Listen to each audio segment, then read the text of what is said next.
Selamat datang di Radar Madiun Podcast Dr. Ari Andarwati. Terima kasih Mbak Imas. Dari Dinas Pengendalian Penduduk dan KB Pemberdayaan Perempuan dan Perlindungan Anak Kabupaten Madiun ya Iya, Ibu. betul. Kepala Bidang KB sekaligus Sekretaris ID Cabang Madiun. Cabang Madiun. Luar biasa sekali. Bagaimana kabarnya Dok? Alhamdulillah sampai hari ini sehat, tetap sehat gitu ya. Alhamdulillah. Iya Dok, sebagai Sekretaris ID nih, aktivitasnya gimana Dok di tengah pandemi COVID-19? Di Cabang Madiun ya, memang kalau kegiatan secara fisik yang kita ketemu langsung baik dengan pengurus maupun anggota yang lain, selama pandemi ini memang belum kita lakukan, tapi kegiatan yang bersifat daring itu sangat penuh ya jadwalnya, bahkan hari Sabtu dan Minggu itu justru penuh-penuhnya, malah padat ya Dok. Iya. Jadi terutama di Jatim, di wilayah Jatim itu selama pandemi ini mengawal kami para nakes, para dokter khususnya itu dengan menyelenggarakan banyak kegiatan secara daring, termasuk juga dengan pengurus besar ID. Jadi justru di waktu hari Sabtu dan Minggu itu alhamdulillah masih merupakan kegiatan utama di dalam kami untuk mengkoordinasikan permasalahan-permasalahan yang dihadapi oleh dokter-dokter, nakes, dan bagaimana teman-teman nanti menghadapi masa pandemi ini. Kemudian juga menambah wawasan ya. Kita tahu di masa pandemi ini kita baru terus belajar tentang COVID ini, sehingga para ahli, terutama para dokter ini berupaya untuk sesegera mungkin menginformasikan pada sejawat yang lain gitu. Wah, berarti malah tambah padat, terus tidak ada hari libur dong Dok. Ya, kira-kira begitulah ini. Terutama sebagai sekretaris ID juga harus mengawal kegiatan yang padat ini. Kebetulan saya tidak langsung di pelayanan seperti teman-teman yang lain, sehingga termasuk mewakili ketua itu untuk di kegiatan-kegiatan yang padat supaya beliau-beliau tetap bisa istirahat di hari-hari yang libur ini. Luar biasa sekali ini kinerja tenaga medis, tenaga kesehatan, terus teman-teman dari ID. Nah Dok, ini kan di momentum Hari Pahlawan ya Dok ya, yang diperingati setiap tanggal 10 November. Memang kita semua di tengah pandemi saat ini memang sedang gencar, sedang perang melawan pandemi COVID agar segera selesai. Dan pasti teman-teman ini tidak menyadari bahwa ada pahlawan yang sangat luar biasa, pahlawan garda terdepan nih. Yakni tenaga kesehatan, tenaga medis, dokter, dan teman-teman yang lainnya. Ini sebenarnya dari Dr. Ari sendiri. Dr. Ari kan juga sekretaris ID, terus kepala bidang KB. Tentunya banyak sekali kegiatan. Gitu. Malah tadi dokter juga menyampaikan bahwa di tengah pandemi COVID-19 malah sedang padat-padatnya. Bahkan Sabtu dan juga Minggu pun juga terus beraktivitas ya Dok ya. Ini sebenarnya dengan pandemi yang sudah berlangsung 7 hingga 8 bulan ini, gimana yang dokter rasakan?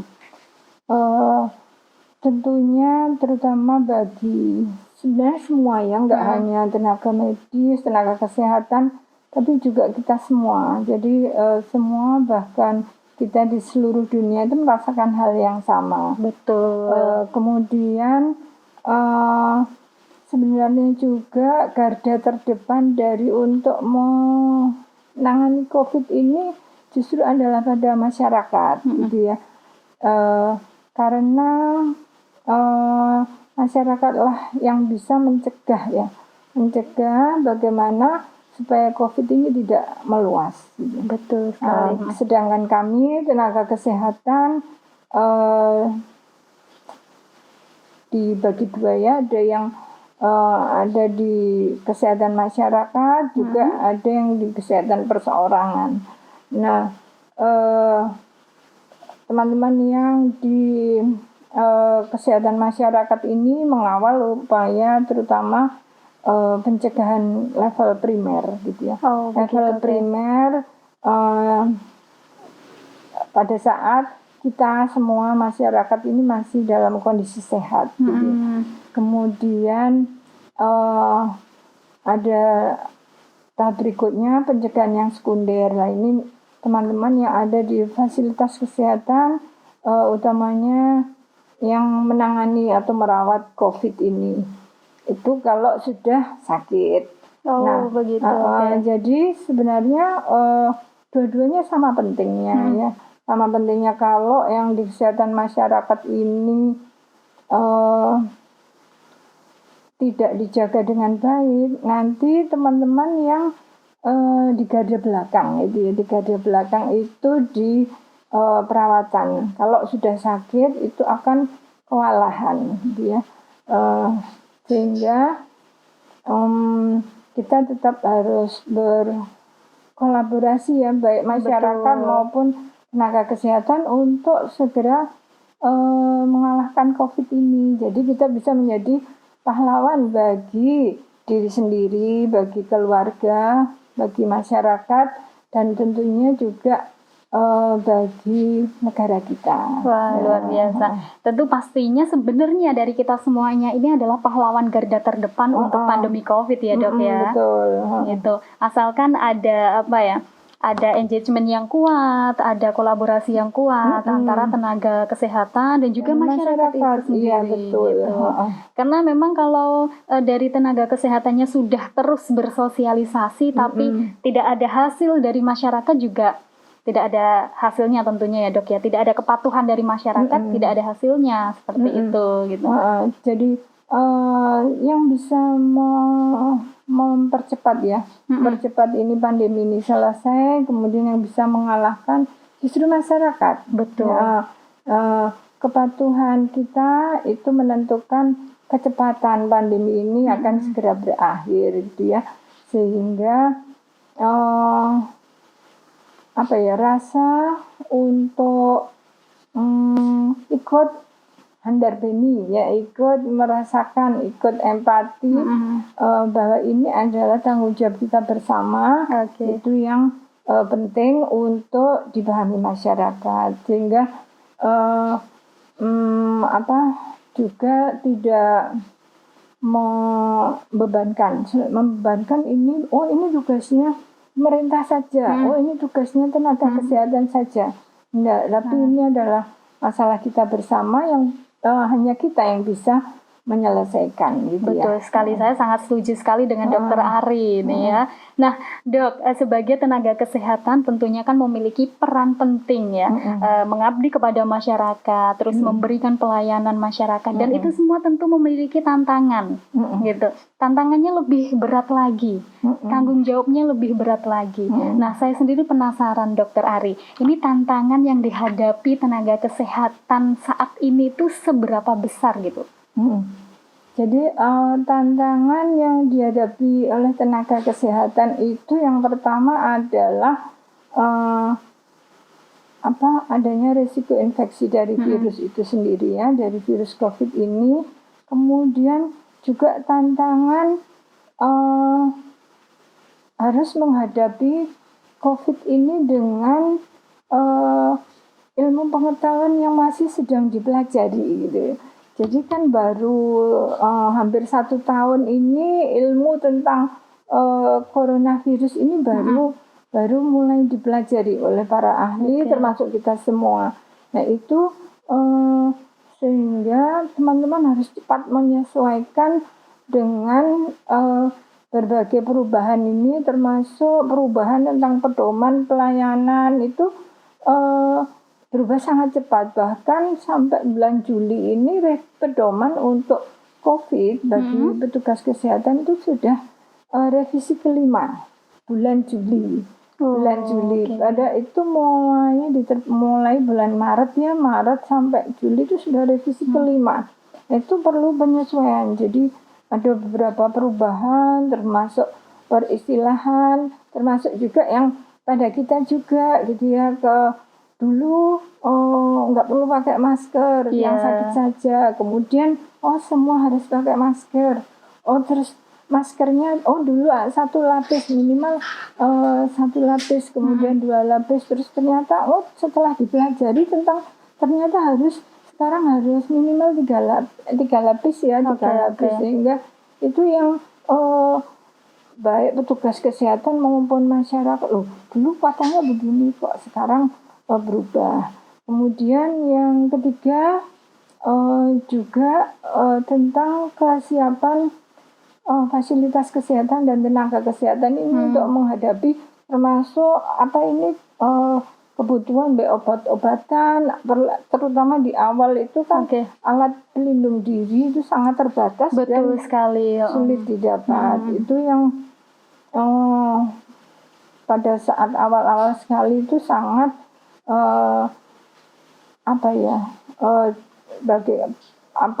seperti pejuang yang nggak pakai pelindung diri, nggak pakai perisai begitu, sehingga ID juga berupaya untuk membantu teman-teman ini yang ada di pelayanan langsung ini untuk bisa baik menggalang donasi, kemudian menyediakan alat pelindung diri bagi teman-teman. Kalau lewat pemerintah itu pengadaannya kan agak lama, sehingga alhamdulillah di Madiun dan sekitarnya ini perhatian dari masyarakat cukup tinggi, sehingga kami mendapatkan bantuan alat pelindung diri maupun dana yang kami cukupkan untuk teman-teman sebelum di Vaskes tersedia gitu. Kemudian yang ketiga mungkin yang justru yang memberatkan teman-teman yang di pelayanan ini karena pada saat pelayanan harus menggunakan APD yang terus terang pasti sumuk. Betul sekali. Betul ya. Kemudian harus terpisah dengan keluarga, dibatasi dengan keluarga. Kemudian juga menghadapi pemahaman masyarakat yang masih kurang, sehingga mungkin terjadi stigma di beberapa tempat kepada tenaga medis. Kemudian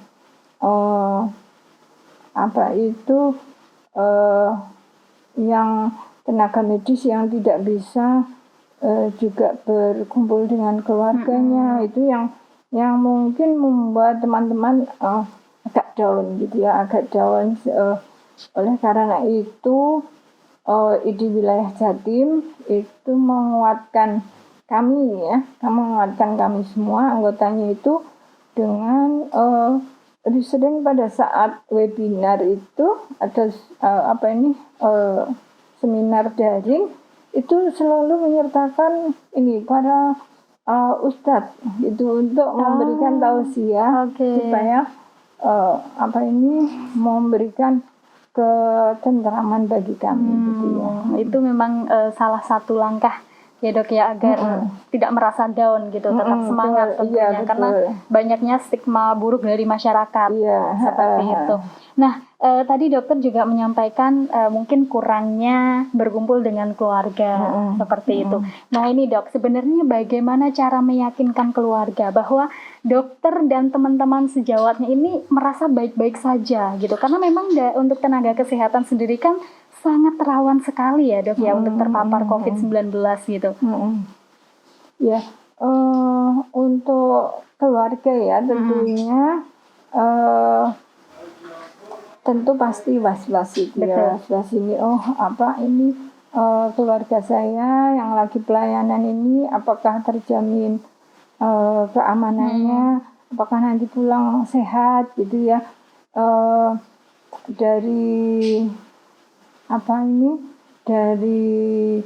Tentunya dari teman-teman yang tenaga kesehatan ini pada saat pelayanan memang diharapkan benar-benar mematuhi standar pencegahan infeksi gitu ya.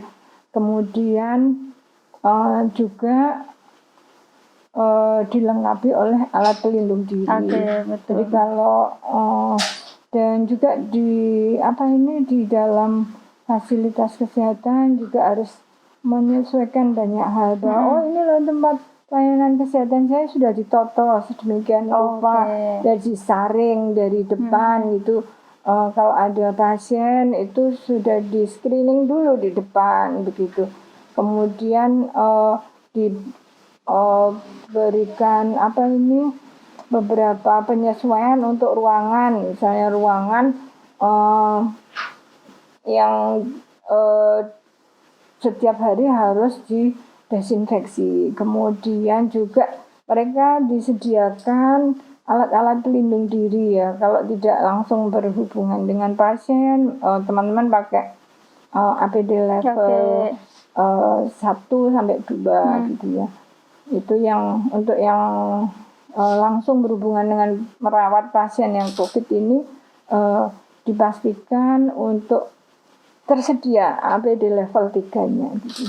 Gitu. Jadi memang itu untuk untuk menekan angka penyebaran agar tidak terkena keluarga sendiri ya, Dok ya. Gitu. Tapi kalau dari keluarganya Dokter Ari sendiri gimana ini, Dok? Ya sama prinsipnya harus saya sendiri juga harus hati-hati gitu ya, karena juga tetap beraktivitas gitu ya. Mungkin malah baru hari ini gitu berani lepas masker hanya di session ini ya gitu ya. Jadi selama pandemi ini saya tetap pakai masker dimanapun gitu ya. Gitu. Kalau di luar gitu. Oke, mungkin kalau udah sampai rumah harus membersihkan diri dulu ya, Dok ya, sebelum berkumpul dengan keluarga. Gitu itu menjadi salah satu langkah gitu agar melindungi keluarga kita sendiri gitu. Iya, ke teman-teman kalau yang di pelayanan langsung itu, karena di pelayanan mereka untuk seragamnya dilapisi dengan atau ganti gitu dengan baju pelayanan gitu. Sebelum pulang membersihkan diri dulu di vaskes, baru nanti ganti baju dan boleh pulang gitu ya. Namun saya rasa juga perawatan diri itu lebih berlipat ganda tentunya ya, Dok. Ya tentunya baik dari dalam ya, dari dalam harus ya makanan yang dari makanan dulu, makanan yang dengan gizi seimbang, kemudian juga teman-teman juga mengkonsumsi suplemen-suplemen untuk mendukung daya tahan tubuhnya mereka, termasuk juga saya gitu ya. Harus disupport memang tidak semua orang boleh mengkonsumsi suplemen tanpa tanpa advis atau resep dari dokter gitu. Tapi kalau kami yang tenaga medis ini karena harus hampir dipastikan yang di vaskes itu kan sebagian besar sakit ya. Kalau yang tidak sakit kan selama pandemi ini kalau tidak gawat darurat sebaiknya menunda ke fasilitas kesehatan, sehingga harus juga ekstra dilindungi, dibantu dengan beberapa suplemen gitu. Berarti memang hukumnya wajib itu untuk menerapkan gaya hidup sehat ya, Dok ya. Betul. Nah, Dokter Ari, ini kan di Madiun sendiri untuk angka COVID-19 masih fluktuatif ya, Dok ya. Masih naik turun gitu. Nah, dari dokter dan teman-teman sendiri ini bagaimana menanggapi angka COVID yang masih naik turun seperti itu? Kabupaten maupun kota Madiun ini kalau di Jawa Timur menduduki yang terendah dan terendah kedua ya di Jawa Timur. Tetapi memang di kurang lebih terutama 2 bulan terakhir ini cukup melesat gitu ya. Cukup melesat pertumbuhan kasusnya, perkembangan kasusnya ini cukup melesat. Berarti penularan itu terjadi lebih cepat justru di 2 bulan terakhir ini gitu. Kabupaten Kota Madiun, sehingga meskipun kita di dua terendah, kita harus tetap waspada gitu. Dan kami kalau dari IDI berharap masyarakat itu untuk protokol kesehatan itu menjadi kebutuhan gitu ya. Menjadi kebutuhan bukan karena diperintah gitu, bukan karena ada sanksi, tapi itu harus menjadi kebutuhan. Yang 3 utama, 3M gitu ya. Menjaga jarak, pakai masker, dan mencuci tangan pakai sabun atau hand sanitizer gitu. Tapi masih ada protokol yang lain gitu ya. Olahraga teratur, istirahat cukup, tidak boleh stres gitu ya. Kemudian cukup nutrisi yang bergizi. Kemudian lingkungan bersih gitu ya. Nah itu semua satu paket ini jadi kebutuhan masyarakat, sehingga nggak kalau ada operasi itu baru pakai, itu enggak. Karena itu yang harapan kita, benar masyarakat supaya merasa benar-benar membutuhkan ya.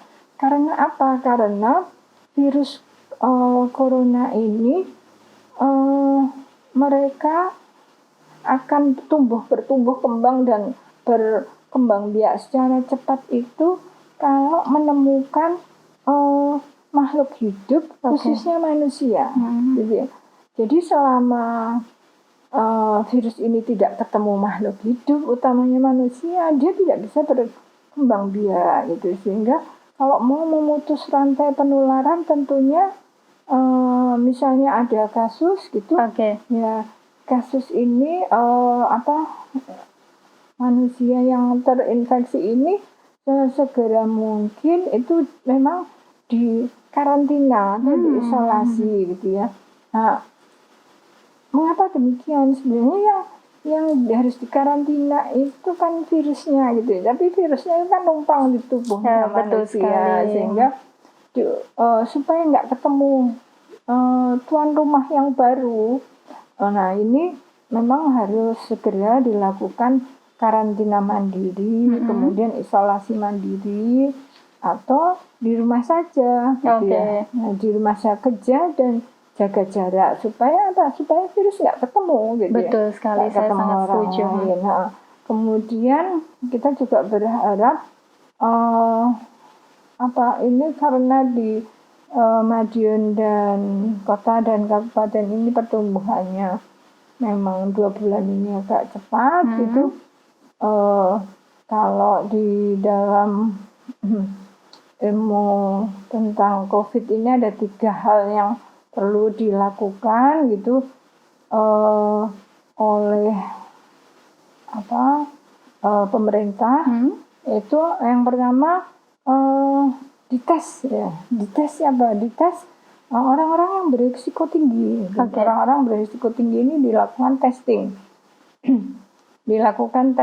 Mungkin yang pertama untuk men-screening dilakukan rapid test gitu ya. Tapi selanjutnya juga dilanjutkan dengan swab. Nah, atau bisa memang yang lebih disarankan harus langsung swab gitu. Jadi begitu tahu yang positif berarti langsung dikarantina, sehingga yang sudah terinfeksi ini tidak lagi menularkan. Kemudian yang kedua tadi testing yang satu.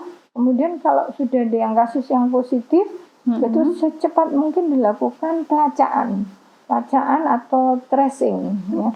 Dilacak, beliau kontak dengan siapa saja ini gitu ya. Untuk bisa dilacak yang ini kemungkinan tertular oleh yang sakit atau terinfeksi sebelumnya ini bisa segera didapatkan. Nah, untuk tracing ini memang nggak mudah. Kalau ada yang positif itu harus membutuhkan masyarakat yang berani jujur. Oke, betul Berani sekali jujur ya. Oh ya, saya memang ya kontak dengan beliau gitu ya. Itu yang mungkin juga tidak mudah gitu ya, tidak mudah. Kemudian yang ketiga, kalau sudah didapat yang beliau-beliau yang sakit, yang menunjukkan gejala utamanya, itu dilakukan pengobatan atau treatment. Itu sehingga rantai penularan ini bisa segera terputus. Jadi memang pandemi ini spesial sih untuk kita semua, membutuhkan empati dari masyarakat, juga membutuhkan kebijakan dari pemerintah pusat maupun pemerintah daerah untuk mengkolaborasikan penanganan, ya, baik di pelayanan kesehatan perseorangan maupun kesehatan masyarakatnya. Nah, tentunya juga perlu didukung kekuatan dari sosial masyarakat, kemudian ekonomi. Nah, sebenarnya kami dari tenaga kesehatan itu memahami juga bahwa ini masyarakat tetap harus mendapatkan income supaya bisa mendapatkan gizi yang layak gitu, terus penghidupan yang layak. Kegiatan-kegiatan itu tetap bisa dilaksanakan di masa adaptasi kebiasaan baru ini, tapi memang perlu pengorbanan kita bersama dan pemahaman bahwa ayo ini kita tangani bersama. Kemudian di dalam kegiatan itu harus benar-benar menerapkan prinsip mencegah penularan ini. Betul sekali. Mencegah penularan ini. Jadi jangan sampai yang pengennya beraktivitas tapi nggak mau mencegah penularan. Itu yang dua hal yang kontradiktif gitu ya. Gitu saja. Memang harus saling memahami juga ya Dok ya, harus saling memahami agar kita bisa sama-sama menerapkan protokol kesehatan gitu. Sekali lagi untuk menekan angka penyebaran COVID-19 yang terjadi di Madiun dan juga sekitarnya gitu. Nah Dok, ini kan sebagai tenaga kesehatan, sebagai pahlawan garda terdepan, tentunya tugas dokter sendiri kan jauh lebih berat gitu. Kalau Dokter Ari sendiri ini gimana? Apakah overtime dalam melakukan pekerjaan atau mungkin membatasi pertemuan dengan orang atau gimana Dok? Kebetulan kalau saya kan di bidang keluarga berencana ya. Nah ini termasuk di level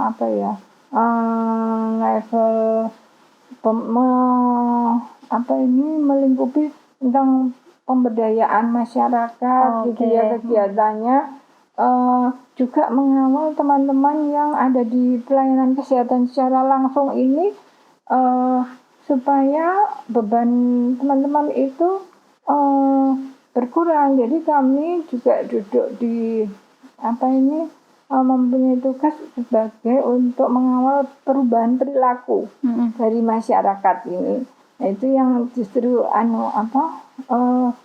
karena harus untuk di level perubahan perilaku mau nggak mau kita turun kegiatan. Bahkan di 1 bulan lebih ini kita terakhir kemarin ya itu turun di 15 kecamatan memberi pembekalan kepada kader-kader supaya mampu untuk mempercepat perubahan perilaku ini di level masyarakat gitu ya.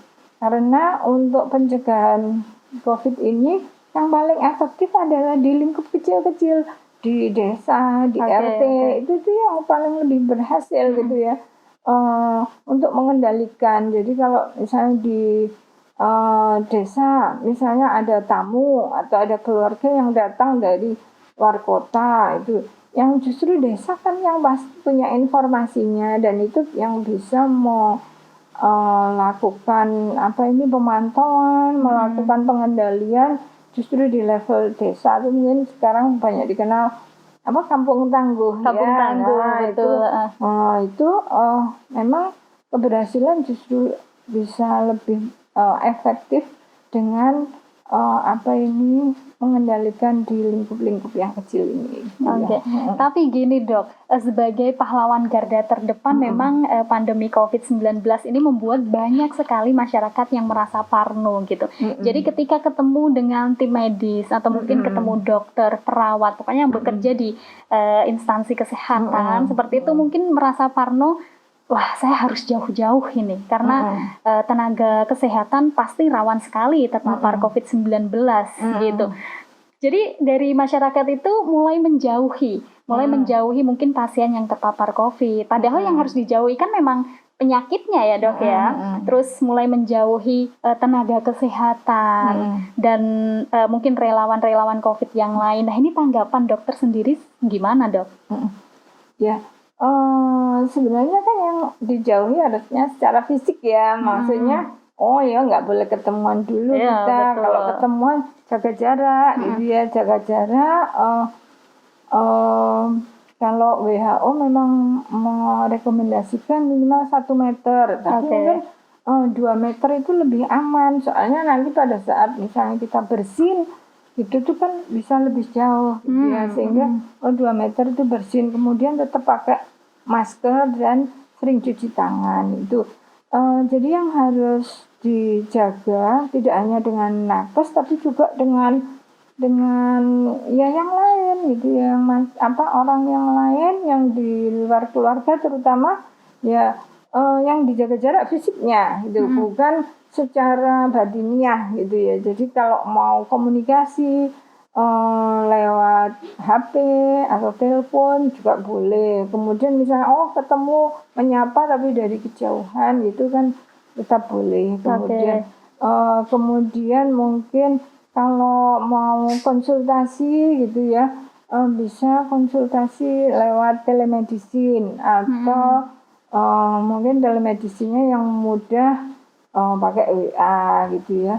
Itu yang kami harapkan. Kemudian kalau misalnya di sekitar saya ada tenaga medis yang positif nih gitu ya, terus Mas boleh nggak tinggal di sekitar saya gitu ya, di rumah gitu, selama nggak kontak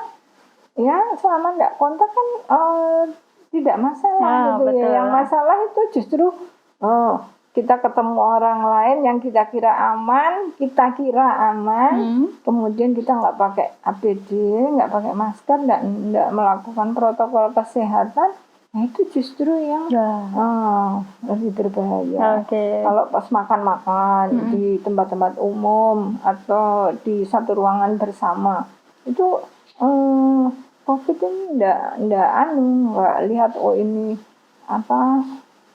kenalan saya baik atau enggak gitu, yang tidak nggak mungkin ini sahabat saya, nggak mungkin lah nulari saya gitu ya.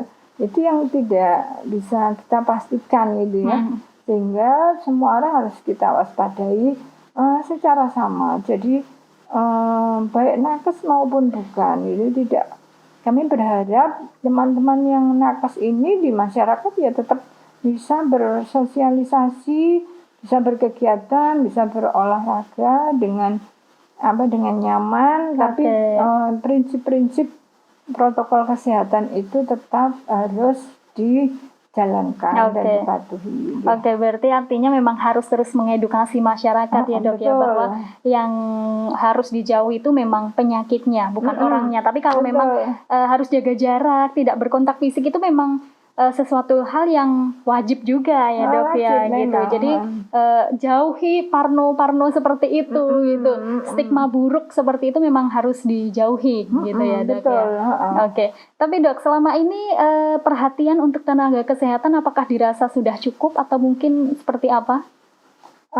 Kalau kami dari tenaga kesehatan sih, kalau di pelayanan kesehatan ya, untuk penyediaan alat pelindung diri mungkin kalau sekarang itu sudah cukup gitu ya. Kemudian mungkin perlu dilakukan tes secara berkala untuk teman-teman tenaga kesehatan, karena setiap hari mereka kan kontak dengan pasien. Kemudian juga diberikan perlindungan adalah fasilitas secara untuk pada saat berkegiatan mungkin perlu satu saat misalnya perlu kebijakan sendiri, misalnya ya yang tenaga kesehatan yang hamil misalnya ya itu diberikan kebijakan supaya beliau tidak langsung terpapar dengan pasien. Kemudian kalau misalnya ada tenaga kesehatan yang diperkirakan kontak dengan pasien yang memang terpapar, ya itu diharapkan memang segera dilakukan testing dan dikarantina, atau kalau belum bisa di testing harus diberikan waktu untuk karantina dulu. Kan memang tidak mudah karena jumlah tenaga kesehatan ini kan terbatas gitu ya. Betul sekali. Kalau harus dilakukan karantina beberapa orang, itu tentu saja nanti fasilitas kesehatan dan tentu masyarakat yang membutuhkan pelayanan ini akan mengalami kesulitan. Mungkin yang perlu dipermudah untuk kebutuhan testing, misalnya saya kelihatannya ada kontak ini ya, gitu. Atau dilakukan secara berkala, dilakukan testing untuk tenaga kesehatan sehingga dipastikan kalau saya swab-nya negatif ya bisa tetap beraktivitas begitu. Gitu, nah Dok, terakhir ini tentunya kan di pandemi COVID-19 ada pengalaman suka duka gitu ya. Kalau dari dokter dan juga teman-teman sendiri, ada nggak sih Dok pengalaman suka duka selama bekerja dalam pandemi COVID-19 ini? Kalau dukanya dulu ya, terutama kalau kita mendengar tenaga kesehatan yang mengalami fase terpapar kemudian harus dirawat dengan level berat gitu, kami memang seperti tubuh kami itu merasa sakit gitu ya, sama apalagi harus kebetulan beliau itu kenal baik dengan kita, itu yang merupakan satu kehilangan yang besar ya. Tenaga kesehatan itu memang pendidikannya itu cukup ekstra gitu ya. Jadi tidak banyak yang tersedia, sehingga kalau harus kehilangan teman-teman sejawat juga membuat kami itu merasa sama semua berduka gitu ya. Meskipun mungkin juga beliau belum kita kenal gitu ya. Dan kita juga merasa empati dengan keluarga beliau. Beliau sudah kersa berjuang berjuang untuk memberikan pelayanan kesehatan pada masyarakat meskipun tahu bahayanya sangat besar gitu ya. Kemudian sukanya yaitu yang pertama tadi, ternyata masyarakat juga sangat peduli gitu. Kita melihat masyarakat itu sangat peduli dengan tenaga kesehatan juga, memberikan bantuan-bantuan itu. Minggu lalu atau 2 minggu lalu itu ada teman-teman puskesmas yang mendapatkan bantuan kursi roda dan itu dari masyarakat. Tapi bantuan yang utama yang kita butuhkan adalah kemauan kita untuk melawan COVID ini supaya segera berakhir dengan cara memahami tentang COVID ini sendiri, kemudian dengan menerapkan protokol kesehatan. Itu yang bagi kami sudah sangat luar biasa kalau itu ya. Baik, terima kasih banyak Dokter Ari sudah hadir di kesempatan kali ini, dan mungkin saya mewakili teman-teman yang lain berterima kasih banyak kepada tenaga medis, tenaga kesehatan yang selama ini sudah menjadi pahlawan garda terdepan untuk teman-teman dalam masa pandemi COVID-19. Gitu. Terima kasih juga dari kami.